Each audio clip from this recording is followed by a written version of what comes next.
नमस्कार. आम्ही वडगाव काठी येथील सर्व शेतकरी आज तामलवाडी वडगाव रस्त्यावरून पुलाच्या नजदीक असं एवढं पाणी वाहतं की त्या रोडचे दोन तुकडे व्हायला एक 2 ते 3 फूटच रोड कमी आहे. त्या 2 ते 3 फूट रोडवर नाही रहदारी चालू आहे. रात्री अचानकपणे ढगफुटी झाली आणि या ढगफुटीमुळे भरपूर नुकसान झालेलं आहे.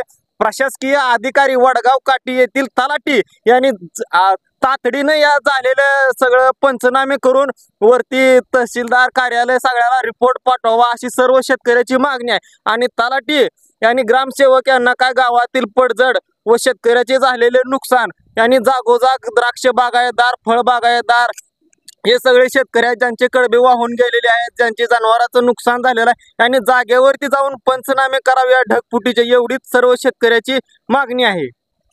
या मागणीची तहसीलदार व कार्यालय प्रशासकीय अधिकाऱ्यांनी दखल तातडीने घ्यावी ही आमची न्यूज चॅनलला विनंती आहे.